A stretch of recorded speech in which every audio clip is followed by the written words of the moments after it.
Hello and welcome back to our demo portion dealing with Learning Objective 2, which is how do we put together the cash flow from operating activities. So in this example, or in this video, I want to work on exercise. It's an exercise 17-5, and based on the ebook, it's on page 769. Now, first thing that I did was just kind of wanted to go through and add or review a little bit. How in the world do we put together this operating section, right? Well, first thing is we're using the indirect method, right? And over here, I have the steps that we just covered in a previous video, right? Start off with net income. Add back any non-cash changes. What are those? Well, that's depreciation, amortization expense, depletion, right? Then we move on to any gains or losses. Well, we have to add back any losses, deduct any gains, right? Then we got to look at our, and again, this is key, non-cash current assets, current liabilities, right? And how do we know if we add them or subtract them? Well, we got to memorize it, right? If you're having difficulty reconciling when's the expense recognized versus cash basis or accrual basis, that's okay. Just memorize this, right?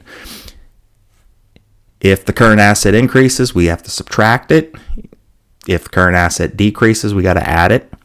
We got to increase, or if we have an increase in a current liability, we add it. If we have a decrease in a current liability, we subtract it, okay?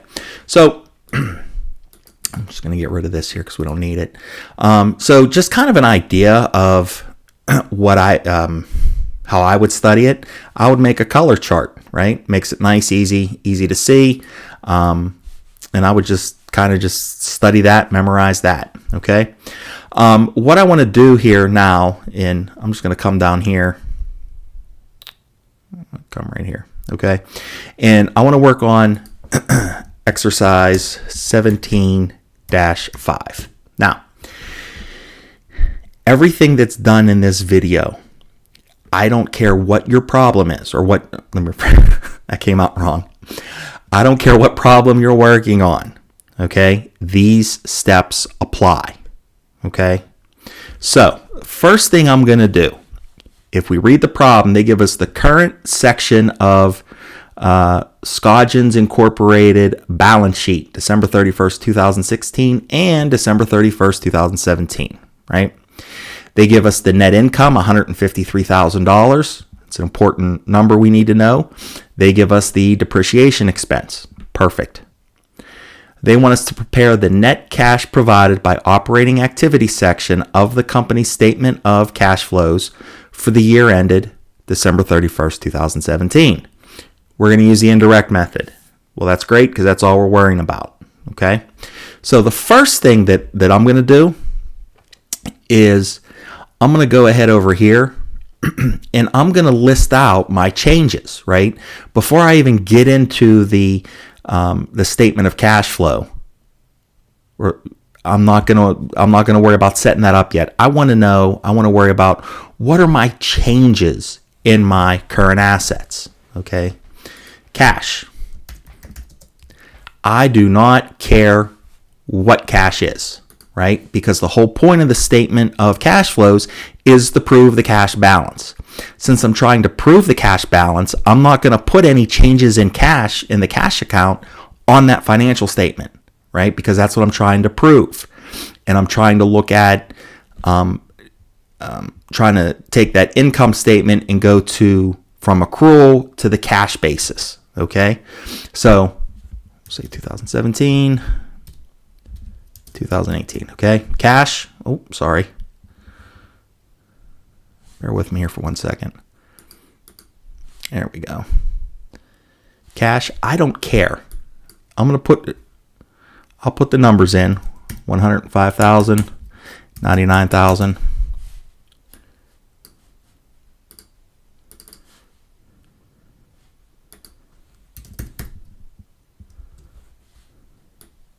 Bear with me here.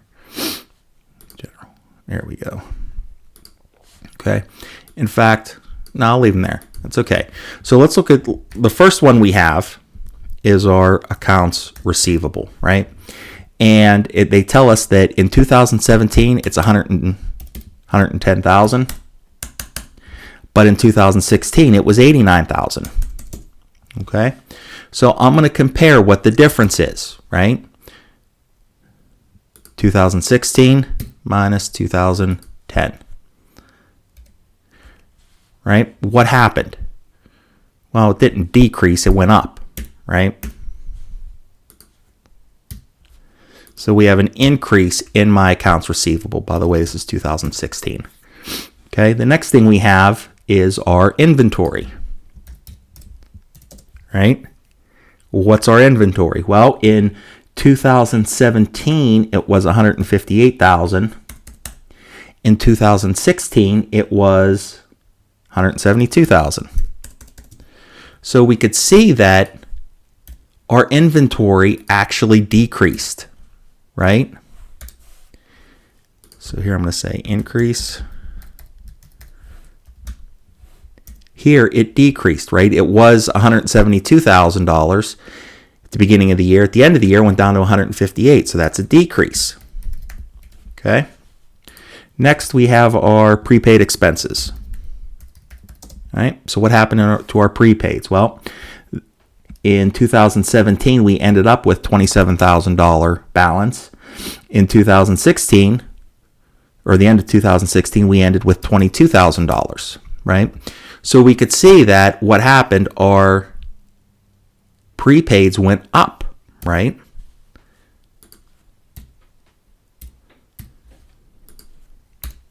So we actually have an increase. Okay. Then we get down to our current liabilities. We have accrued expenses payable.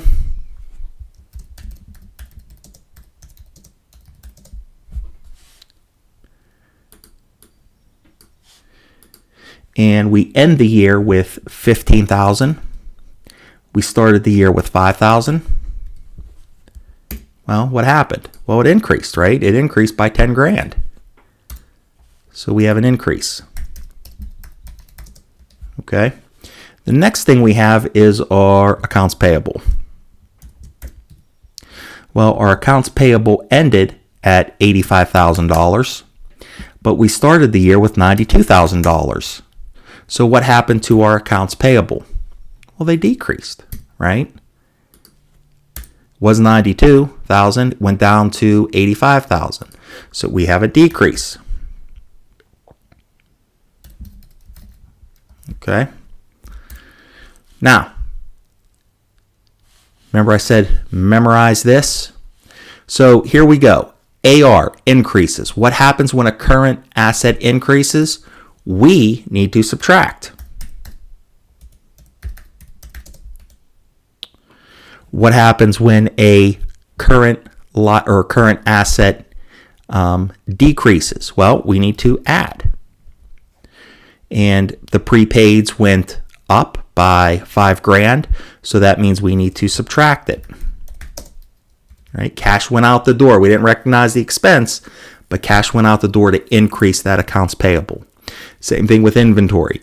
Inventory decreased, so we could presume that we sold that. There was that cash influx that we got, or increase in cash. Looking at the accrued liabilities. Well, the liabilities increase. Well, if a current liability goes up, we need to add it. And if a current liability decreases, we need to subtract it. Okay? So I have all my information here. Now I could go ahead and put together my statement or statement of cash flow. Okay. So the first thing I'm going to do is make sure that I set it up in proper order, meaning I'm going to have a heading, and this is going to be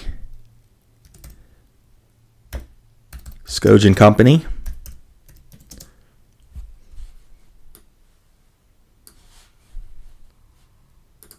What am I doing here? Well, I'm doing a partial.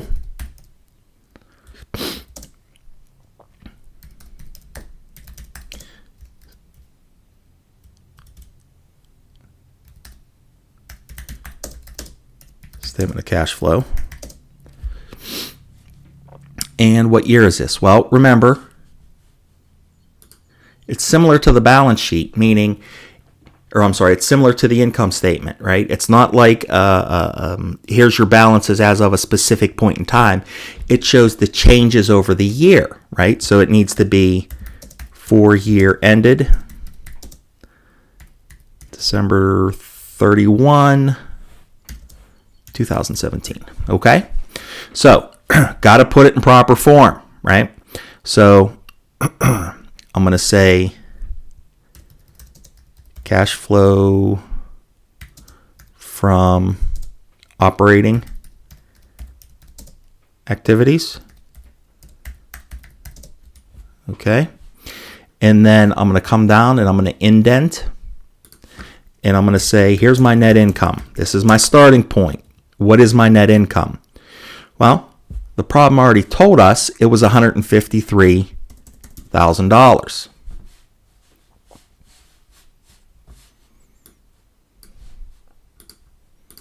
Okay. Then the next line I need, and I'm going to indent it, and I'm going to say adjustments, and I'm going to abbreviate adjustments to reconcile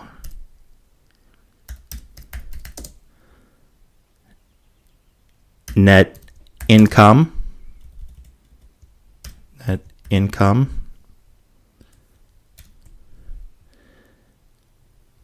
to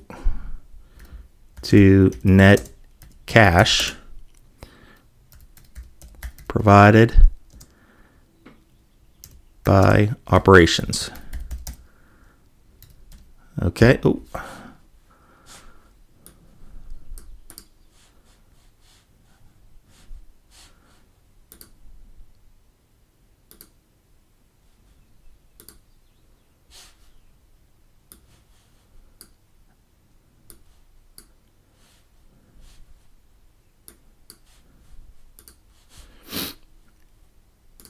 Okay.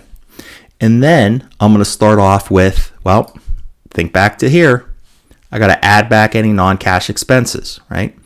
Well, the problem told us we have depreciation. So I'm going to indent 3. And I'm going to type in depreciation expense. Okay. What's our depreciation expense? Well, the problem told us, it is, bear with me for 1 second. There we go. Okay. They told us that depreciation expense was $24,000. I need to add that back. Okay. Indent 3. What happened to our accounts receivable? Well, right here, our accounts receivable increased by $21,000. I need to subtract that. So I'm going to say increase in AR. I know I need to subtract it, so I'm going to say negative $21,000. Okay. What's the next thing we have? The next thing we have is our inventory, right? Our inventory decreased by $14,000. Well, I need to add that. So I'm going to say decrease in inventory. How much? Well, it's $14,000, so I'm going to add it. The next thing we have is our prepaid, right? So what happened to our prepaid? Well, it increased by $5,000. Okay. Well, it's a current asset. If a current asset increases, I need to subtract that. So I'm just going to make it so, right? I'm going to say increase in prepaid. It's $5,000. Remember, I need to subtract that decrease. And there we go. So then I'm going to look at my accrued expenses. What happens to my accrued expenses? Well, they increase, right? They increase by $10,000. Well, if there is an increase in a current liability, I need to add that. So I'm going to come down here and I'm going to say decrease in accrued expense, and I need to add in 10 grand because that's the change. And then finally, we get into, accounts payable. What happens to our accounts payable? Well, as we could see right here, it decreases, right? Our accounts payable decreases by $7,000. So because a current liability decreases, I need to subtract that. So I'm going to say decrease in accounts payable. We know it goes down by $7,000, so I need to subtract 7 grand.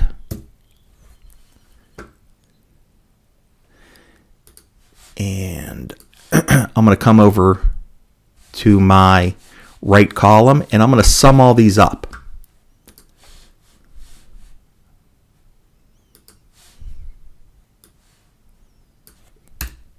And I get a difference of $15,000. Okay. So from here, I'm going to take my $53,000 or $153,000, and I'm going to add, because there's cash provided based on the fact that we have more positives than negatives. This number's positive, so I need to add it. I get $168,000. Now, what is this $168,000? This is the net cash provided by operating activities. Okay? That is how you do that is exactly how you do the cash flow from operations using the indirect method. Okay?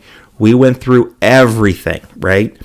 Any problem that you may have in the future that says, hey, use the indirect method. You now know everything you need to know, right? Depreciation expense, right? There was an increase in AR, right? So we had to subtract it. Well, if you get a problem that shows that you have an increase in accounts receivable, right? If there's an increase in the AR, you know you need to do the exact opposite a decrease. There's a decrease in accounts receivable, right? Well, instead of subtracting the increase, you know that you have to add the decrease, okay? So that's how you put that together. Again, I hope this was beneficial. I hope it answered some of your questions that you may have. Again, what are the steps? Well, first start off with net income. Second, add back any non-cash changes. If there's any losses, add them back. If there's any gains on the income statement, deduct them from net income. And then you focus in on the changes in the non-cash current assets. Okay? And again, just to reiterate, notice here, right, we had cash, right? Notice I didn't put it in my income or in my statement of cash flow, right? I didn't say that, oh, there was a increase in cash of $6,000, right? What do I do here? Well, it's a current asset, so it increases, so I need to subtract it. No, do not do that. Why are you not doing that? Because it's cash, right? At the end of the day, I'm going to show through all my other activities, including financing and investing, which we didn't get to yet, I'm going to prove that my ending balance in cash is $105,000. And I'm going to show where this change of $6,000 in the cash account, how we ended up with that change, right? I must have, so notice here we have $15,000 in cash from operations, right? Well, we must have had some negatives down here in the investing or the financing activities, okay? We'll see that whenever we put the whole thing together. So thanks for tuning in, and we'll see you in our next video where we look at the other two sections of the statement of cash flow.